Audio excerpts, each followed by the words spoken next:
Good morning, everybody, and welcome back to the Chad Hasty program. Paul R. Bean with you this morning.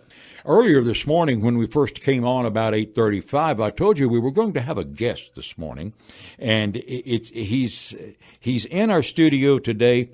And I did meet this gentleman years and years ago, but I have become very curious about this man because if you read the Sunday edition of the Lubbock Avalanche-Journal. I know a lot of people read the Sunday paper that they just buy a Sunday paper. They don't subscribe during the week.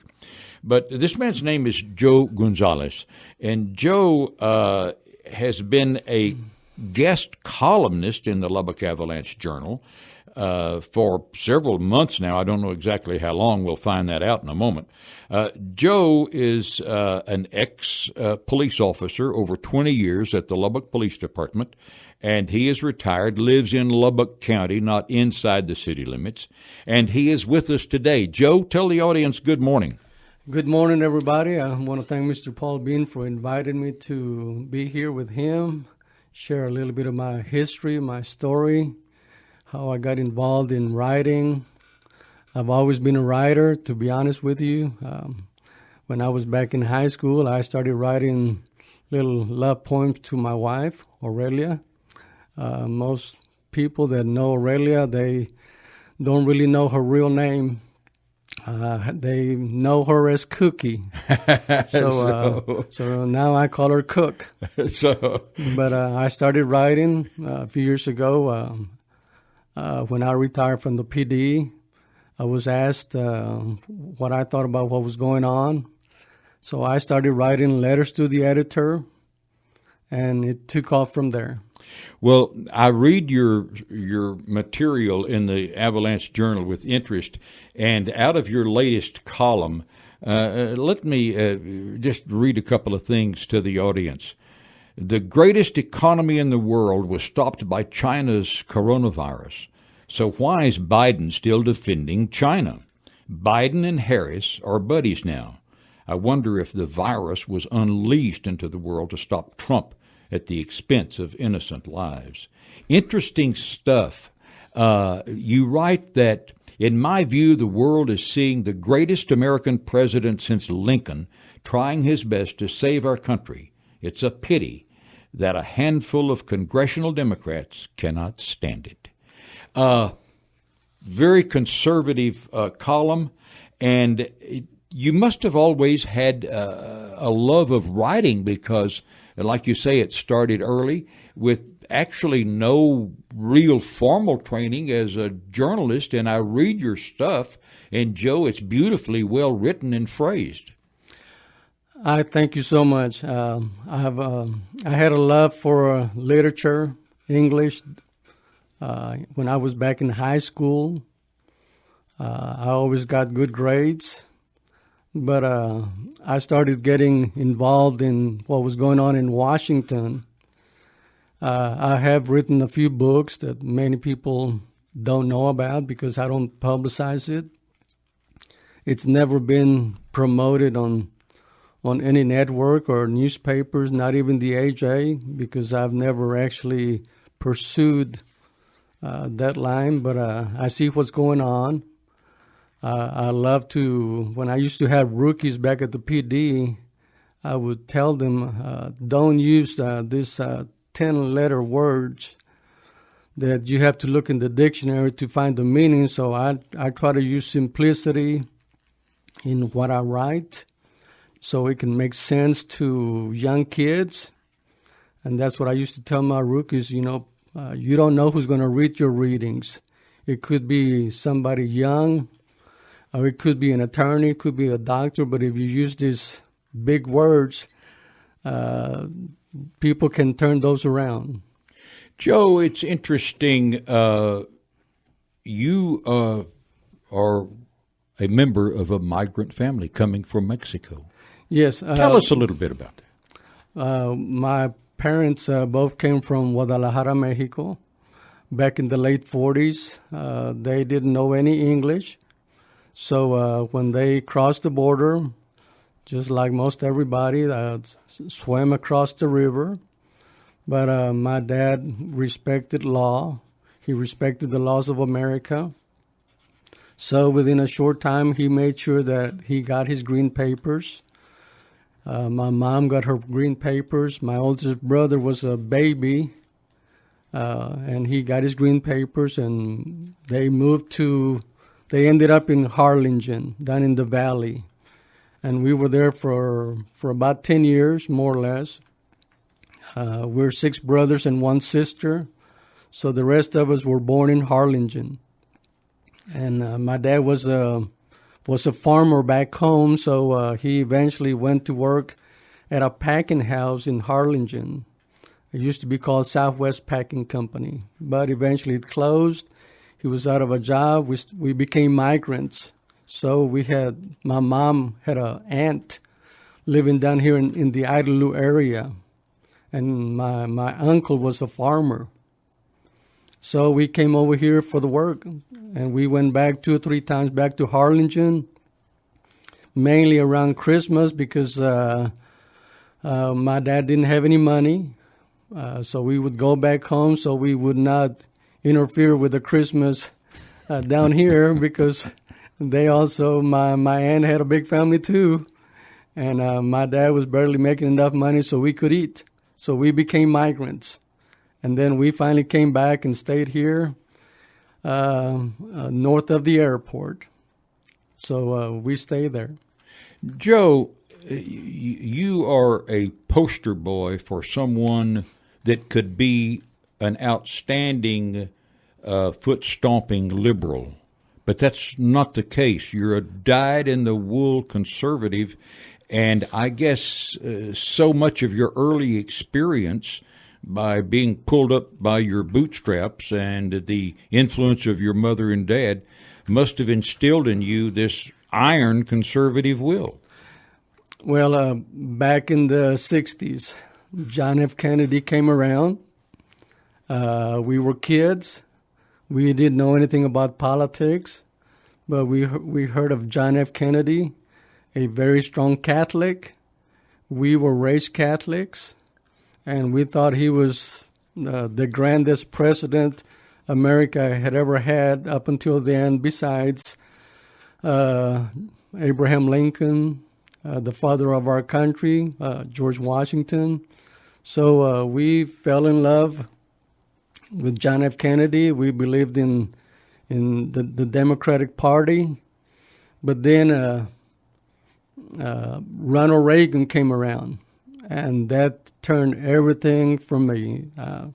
Jimmy Carter was gone, and we believed in Ronald Reagan. So it took off from there. My changing my ways of thinking about politics. I started paying attention to what was going on. And through the years, I've listened to the Democrats. I don't know if the Democrats even exist anymore. I read their rhetoric, what they stand for, and I think the Democrats are losing everything due to socialist ideas that are being pushed by this Green New Deal. Joe Biden, Kamala Harris, AOC, Ilhan Omar. It's not the Democratic Party of the 60s and 70s. Absolutely. You know, I'm interested to notice on the screen this morning a text message from the prefix of 773. Quote, "I'm glad to know about this man. I have enjoyed his writings for a long time. Thank you for having him on the air." So we're in a break right now, and when we come back, we're going to talk about some of the books you've just brought in. The newest book you've written entitled Lighthouse in Nebraska. We'll talk about that after the break. This is the Chad Hasty Show, and our special guest this morning is columnist Joe Gonzalez.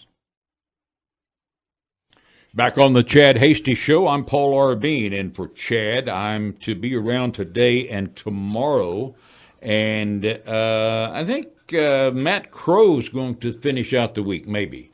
Or maybe it'll be somebody else, but somebody will be here tomorrow. Well, actually Thursday. I think I'm set for today and tomorrow, and then I can go about my own rat killing. We've got Joe Gonzalez in our studio. For those of you who may not know Joe, he is, from time to time, writes a very conservative column in the Sunday edition of the local newspaper here, the Avalanche-Journal. But I was also, the more I talk to Joe, the more surprised I am, and the more I find out the depth of his accomplishments. One of the things that he has mentioned, he said, I've written 5, 6 books now. His latest is entitled Lighthouse in Nebraska. And it's a very thick volume written by Joe Gonzalez. Joe, tell us a little bit about this book. Well, to me, the title came to me a couple of years back. I wrote this book last year. I've written 5 books within the last 5 years, and I'm working on my 6th one. Lighthouse came to me as an idea. I started looking at the state of Nebraska. And the more I did research on Nebraska, I realized that it was almost right in the center of the United States. And the lighthouse came to me as I see God as a lighthouse to America. But who has ever seen a lighthouse in Nebraska? Well, my research showed me that there is one lighthouse in Nebraska. There's no ocean, there's no river. So I love music. My wife knows I love music. Well, I created this fictional story about this young boy that he loved music, and his plan was to become a musician, famous musician, just like all these artists that we see. So he graduates from high school. He lives in a small town of Broken Bow, Nebraska. The closest city from there is North Platte. He goes there and he meets this shoe shine man working at the small airport of North Platte. Well, this old man, he has a dream. He has some dreams that he hadn't fulfilled. He's not going to. So the adventure begins because this young boy, this young man, promises to help him fulfill his dream. And the adventure begins. Oh, well, it's an interesting concept, and it's I don't want to discourage anybody. It's 500 pages, but I have glanced through it and read paragraph after paragraph on different pages, and it seems like a very quick and fun read. And I think all of us at one time or another have picked up a book that we couldn't put down.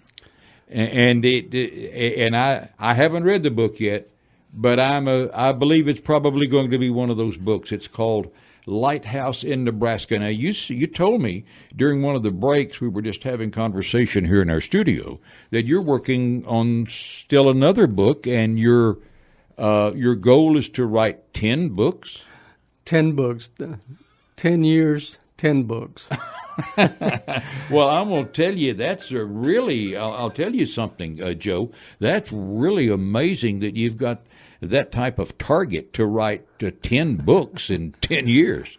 Well, I have dreams. I'm a Pisces, so I am a man of big dreams. I don't write the books to make tons of money.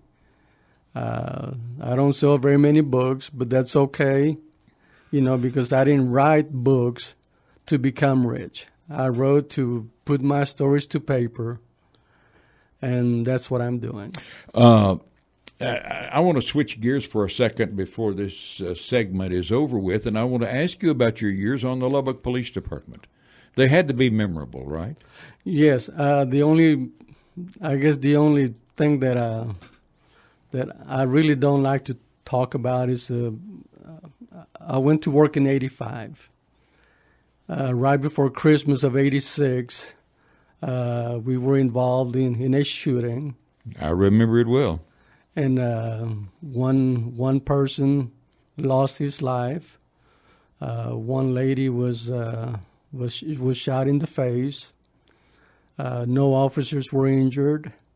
And that's the only thing that rings in my mind every time we speak about the police department. But I enjoyed my years. I had made a lot of friends. Have a lot of rookies that are now in the high ranks of the department, and those are my rookies, and I am very proud of each and every one of them.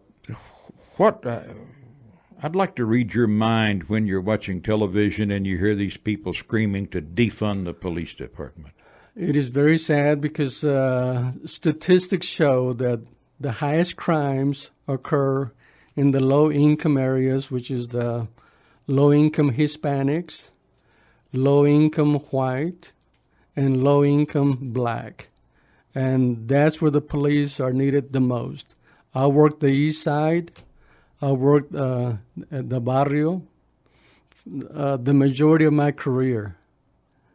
And I was there night after night for about over 10 years, working night shift, working the east side. Back in the 80s when we had the Bloods and the Crips. Yeah, I remember. Those were very dangerous years. Our current Lubbock County Sheriff says almost 30 active gangs now working in Lubbock County. It's really a sad tale.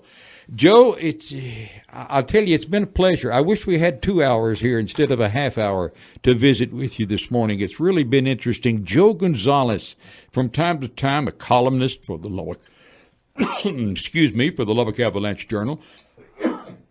And also a writer of wonderful books.